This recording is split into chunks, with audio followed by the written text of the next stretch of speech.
Olá, pessoa mágica! Bem-vindo ao meu canal, eu sou Ed Van Feel e este é o Caldeirão, onde eu respondo perguntas e tiro dúvidas aqui dos inscritos do canal. Se você tiver perguntas que quiser me fazer, pode me mandar por e-mail, tá aqui na descrição, ou pode deixar aqui nos comentários, que eu vou sempre olhar e responder com muito prazer. Hoje, a nossa resposta, a nossa pergunta é do Alex Souza. Ele pergunta, deixa eu abrir aqui a pergunta dele, cadê você, Alex? Achei. É, Ed, por favor, faz um vídeo falando um pouco sobre como sentir, ouvir, contactar melhor o nosso anjo da guarda. Temos somente um guardião? Ué, por que você abriu? Abriu do Photoshop aqui. Temos somente um ou uma anjo guardião? Aleph. Então vamos lá, vamos tentar responder. É uma pergunta que parece simples, mas ela é bastante complexa, porque nós temos duas formas de entender a palavra anjo como uma entidade, um ser, né? E como uma função. Tipo assim, fulano é um anjo para esta família, porque é uma pessoa que ajuda, é uma pessoa abnegada, é uma pessoa que coopera, é uma pessoa, força, fulaninho é um anjo, né? Porque é uma pessoa boa, uma pessoa que generosa, é uma pessoa que você que sempre pode esperar o melhor dela, que ela não decepciona. Isso é um anjo como função. Agora você também pode ter o anjo como um ser. Aí é uma outra história. É como se fosse uma espécie, né? Inclusive, tem uma coisa engraçada que quando eu escrevi O Lua das Fadas, né, e teve toda a história do anjo Zaque e tudo mais, teve gente que, uma pessoa, na verdade, que falou, olha, essa história não tem nada a ver, porque não tem nada a ver um troll, né, virar uma outra coisa, virar um anjo, ou um anjo virar um troll, enfim, ele não entendeu esta ligação. Quando, na verdade, eu mesma fiquei assim, porque essa história foi escrita muito rápida, foi muito intuitiva, mas eu já tinha estudado, claro, sobre anjos e elementais por muito tempo, e tem um livro muito interessante, se você tiver a fim de procurar, é do Michel Coquet, é um francês. O nome do livro é No Mundo de Anjos e Devas. Esse livro fala muito sobre a evolução das almas e como elas pertencem, digamos assim, a categorias diferentes. Por exemplo, a alma humana, ela já foi mineral, vegetal, animal e chega a ser humana, dentro da teoria deste livro. Não me taque pedra se você não acredita nisso. Você é livre para acreditar no que quiser. Estou falando dentro da teoria do Michel Coquet, que é claro que estudou outros livros e outras vertentes e tradições ocultistas. Ele acredita que nós começamos lá atrás, de repente, como uma pedra. Tum. Então, tudo, por isso que tudo merece respeito, porque tudo vive, tudo pulsa, tudo tem uma alma. Então, nós começamos lá como uma pedra, depois nós evoluímos, viramos uma plantinha, depois viramos uma árvore, depois viramos um animal, e fomos evoluindo, evoluindo até chegarmos à forma humana. E daqui, que já é uma forma bastante evoluída, apesar dos pesares, pelo menos, né, comparado com uma pedra, embora algumas pessoas às vezes me fazem questionar isso. Mas enfim, depois disso, aí você pensa, mas Ed, o próximo passo da evolução humana não seria a gente virar anjo, aí asinhas bonitinhas, né, todo mundo fluindo? Não, segundo o Michel Coquet e os estudos dele. Segundo ele, nós não estamos na mesma linha evolutiva do anjo. Nós estamos na linha evolutiva dos avatares. Avatares são seres de extrema grandeza espiritual, porque já passaram por muitas coisas e herdam ou assumem missões globais, de missões às vezes de tutoriar um povo, um planeta. É o caso de Jesus, é o caso de Saint Germain, é o caso de Krishna. Então são avatares. Então a nossa linha evolutiva estaria mais para a linha, mas não seria totalmente para a linha de avatares, que são deuses, né, divindades basicamente, do que para anjos. Os anjos seriam a evolução de quem? De quem? Conte comigo, de quem? Dos elementais. Então, eles passariam por todo o processo elemental, por isso que, para mim, fez super sentido trolls e anjos estarem interligados de certa maneira, porque o troll é um elemental. né? Assim como a fada, a sílfide, o gnomo, todos eles são elementais. Então, esses elementais, eles vão evoluindo. Então, dentro, por exemplo, da linha evolutiva das fadinhas, né, nós temos fadinhas que são pontinhos de luz pequenininhos, que às vezes podem ser vistos em florestas. Eu conheci pessoas que chegaram a ver, ficam pontinhos assim, ai, você, será que é vagalume? Não, porque eles são muito organizados e não piscam. Eles são coloridinhos e ficam assim em volta, geralmente, de flores e tudo mais. Esses pontinhos, essas coisas minúsculas, são responsáveis por dar cores às plantinhas, às flores, quando elas estão nascendo. Note que quando elas brotam, elas são meio pálidas, depois é que elas vão ganhando cores. E elas vão evoluindo em tamanho, inclusive, vão crescendo, e nós temos elementais que muitas vezes são do tamanho de uma montanha. Né? Você olha e você tem a sensação de que a montanha está olhando para você, porque é realmente um elemental gigante morando ali. Então, esses elementais, quando eles chegam no nível evolutivo bem alto, eles se tornam anjos. Então, isso seria analisar o anjo do ponto de vista de um ser. Né? E aí você tem, poxa, mas é que a Bíblia não inventou os anjos? Não. A Bíblia, na verdade, ela assumiu várias tradições, vertentes, histórias, mitos de outras tradições e incorporou ali na mitologia dela. Então você vê a figura dos anjos muito antes da Igreja Católica. Né? Inclusive, a primeira imagem de anjo apareceu na Babilônia, cerca de, creio eu, 5.000 anos atrás. 3.500 anos antes de Cristo. E foi encontrada junto com a primeira imagem de um dragão. Olha que louco, né? Um anjo e um dragão. Então, eles são muito anteriores. Então, eu precisaria saber, assim, o que você acha? Que é um anjo que está tomando conta de você? Ou é um guardião? Então, eu vou responder do que eu sei, tá? Do que eu considero verdade, porque eu estudei, eu tenho uma certa experiência nisso, então eu vou considerar a minha verdade aqui para você. Eu acredito que todos nós temos, todos nós, sem exceção, todo mundo que nasce no planeta, até as pessoas ruins, até as pessoas ruins, possuem guardiões. Vai de um a vários. Vai depender do merecimento de cada um.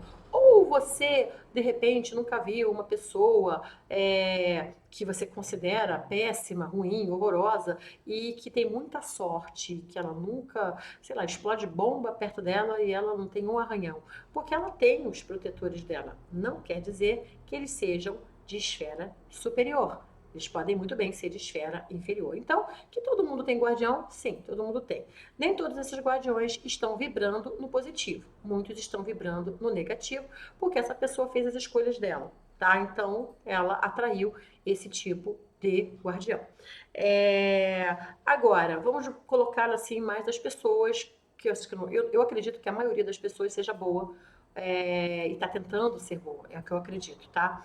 Então eu acredito que a maioria das pessoas está sim com os seus guardiões. Só que esses guardiões, e que são positivos, são enviados por uma divindade maior e tudo mais, estão conectados a essa pessoa muitas vezes por escolha, porque gostam dela, já conviveram com ela em outras vidas. Esses guardiões, muitas vezes, eles não têm tanto acesso a essa pessoa. Eles querem ajudar, mas eles ou não têm permissão ou eles não têm realmente voz, eles não conseguem falar a ponto dessa pessoa ouvi-los. Por que, Ed? Porque essa pessoa não tem uma espiritualidade trabalhada. Se ela não trabalha a espiritualidade dela, como é que ela pretende receber decentemente os recados? Como ela pretende ter o contato com esses guardiões? E conforme essa pessoa vai melhorando o contato dela com o seu próprio guardião, que geralmente é o primeiro, esses guardiões podem aumentar. Ela pode ter 1, 2, 3, 4, 5, 10. Os chefes de Estado, chefes de governo, pessoas que são muito importantes, eles têm muitos guardiões, porque eles são importantes para o caminhar de uma nação, de um grande grupo de humanos. Então, eles têm que ter mais guardiões, de um lado ou de outro. Tá? Lembre-se que o que está em cima é como o que está embaixo para os milagres de uma só coisa. Então a gente nunca pode entender que tudo é só preto, tudo é só branco. A gente tem aí muitas outras cores nessa miríade. Mas temos cores, não é só uma coisa ou outra, tá bom? Então, eu acredito sim que você pode ter mais de um guardião. Você pode ter um que você sintonize mais, que você ouça mais, mas você certamente tem mais de um, tá? Especialmente se você começar a trabalhar com você começar a trabalhar com caridade, você começar a ajudar pessoas, você começar a fazer o melhor, né, para levar a luz, levar o amor, levar a alegria ao mundo, os seus guardiões vão aumentando e vão ganhando poder. Também não adianta você ter um monte de guardião e eles não conseguirem falar com você e não conseguirem ter uma ação, né, perto de você. E eu acredito muito na ação desses guardiões quando você vê, por exemplo, casos como tem muito no YouTube. São acidentes, né, que você olha e fala, meu Deus, isso daí essa pessoa morreu 10 vezes nesse acidente e a pessoa saiu sem um arranhão. Ou você vê aquele carro tirando o fininho daquela pessoa e ela, por 1 milímetro, parece que ela foi retirada dali e conseguiu evitar uma morte trágica. Então eu acredito que essas foram atuações de guardiões. Assim como aquele sonho, aquela intuição que às vezes você tem de tipo, não vai hoje no trabalho, não pega aquele ônibus, não entra naquele beco escuro, não faça isso, não faça aquilo. Quando você tem isso, essas intuições, nada mais é do que os teus mentores tentando falar contigo. Basicamente é isso. E algumas pessoas acabam não ouvindo, acabam, é coisa da minha cabeça, acaba deixando para lá e acabam pagando, né, na moeda, paga a descrença na moeda. Tá, sorry pela buzina aí, gente. Mas basicamente espero ter respondido a você, Aleph, a meu conselho para quem quer ter bons guardiões e ter um bom relacionamento com eles é pratique e viva a sua espiritualidade. E ter espiritualidade não é ir num templo, numa missa, numa igreja, tantos dias por semana. Isso não adianta nada se você não traz aquele teor para dentro de você.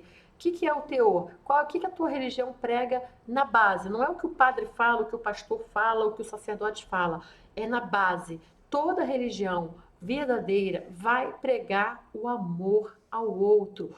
Toda, sem exceção. Essas religiões que pregam isso na base, elas tendem a te trazer um conforto e te trazer uma conexão maior. Se a tua religião não prega isso e não traz isso na prática, ela não é verdadeira. Ela é só um meio, de repente, de controle de massas. Então, você começa a se questionar desde já. Mas a partir do momento que você faz o amor ao próximo e que você busca essa conexão com algo superior, lendo, aprendendo, ajudando, sendo generoso, se tornando uma pessoa melhor, não só pelas ações, mas pelos pensamentos, pelos sentimentos, porque tem gente, né, que, tipo, oferece uma quentinha ali, mas por dentro tá cheio de orgulho, de soberba, acha que aquele ato de caridade foi uma coisa fantástica que eu fiz, porque eu sou uma pessoa incrível. Então tem gente que é assim, então você vai ter que fazer uma coisa, não é fácil não, tá, gente? É pegar a cabeça, o coração, a alma e tentar que eles fiquem todos numa sintonia bonita, né? Que eles se elevem. Aí você vai ter mais contato com o seu guardião, você vai ter mais contato com teus mentores, teus guias, como você preferir chamar. Cada religião vai chamar de um jeito. E, se você preferir, claro, utilize a magia. Eu utilizei muito magia dos anjos por muito tempo. Eu tinha o meu altar, eu fiz aqueles rituais de acender a vela da cor do teu anjo, né? Num determinado horário, acho que o meu era 4h20 da tarde, de acordo com a data do teu nascimento, tá? Fiz por muito tempo, foi bacana, foi legal, me dava paz, me dava tranquilidade, mas hoje, considerando tudo que eu já sei, eu não acredito que aquele anjo que está na tabela cabalística especificamente seja um guardião meu. Eu acredito que ele regia o horário ou o dia que eu nasci, mas são 72 anjos na tabela. Olha a quantidade de humanos que nós temos. São só esses 72 para tomar conta de todo mundo? Então eu não acredito muito nisso. Eu acredito que nós temos guardiões é, de várias, é, como é que se diz? De várias formas. Então você pode ter anjos, dragões, orixás, loas, você pode ter caboclos, você pode ter antepassados seus, você pode ter fadas, você pode ter uma gama assim de protetores e mentores e guias que não se encaixam necessariamente naquela imagem bonitinha, né, de anjo da guarda que a gente tem na cabeça, porque vai depender muito de com quem você andou, o que você trabalhou, com quem você trabalhou nas suas vidas passadas. E para isso eu sugiro um ritual simples. Acende uma vela branca no momento que você se sinta em paz, faz a oração da sua religião, faz o seu pedido que você quer ter mais contato e saber mais sobre os teus mentores. E eles vão começar a falar mais com você. Eu sempre indico um ritual simples de 4 elementos, porque já trabalha também o teu equilíbrio pessoal. Uma vela branca, um incenso, um cristal e um copo d'água. Coisa mais simples não há. Se você puder fazer sempre no mesmo horário, também ajuda muito. Então, todo dia no mesmo horário, faz esse ritual. E se você não quiser deixar a vela acesa, né, que seria o que se chama da vela para o anjo da guarda, você pode pedir, fazer a meditação, fazer o contato, tem que esperar um pouquinho, não é só falar estabanado e sair correndo para o trabalho, é dar ali uns 15, 20 minutos de meditação, de relaxamento, de fechar os olhos, de ver se você vê imagens, de ver como você se sente, de ver a sensação que vem até você. E aí, depois que você tiver terminado, você agradece, abafa a vela com um abafador, agradece e aí pode seguir a sua vida se você não pode deixar a vela acesa até o fim. No dia seguinte você vai fazer a mesma coisa com a mesma vela e por aí vai. E você vai vendo que aos poucos você vai começar a ter acesso a livros. Eles não vão falar com você em holograma, que nem filme. Assim, raramente isso vai acontecer. Até acontece, mas é raro. Eles vão começar a falar com você através da sincronicidade. Vai aparecer um filme, vai aparecer uma frase, vai aparecer alguém falando com você, uma coisa que você tinha pensado que você queria saber. Você vai ler um livro, ele vai trazer essa informação para você. Eles vão falar com você através do mundo que te cerca. E é isso que é o bonito da coisa. Muita coisa começa a se revelar e você começa a entender que a magia, ela é incrível, mas ela muitas vezes ela é muito mais simples do que se pensa. Ok? Então espero ter ajudado. Muito obrigada. Se você gostou desse vídeo, não esquece de dar a sua curtida, se inscrever no canal se você gostar dos outros vídeos e dar uma forcinha aqui para a amiga bruxa, deixando também um comentário, tá bom? Um super beijo, até a próxima.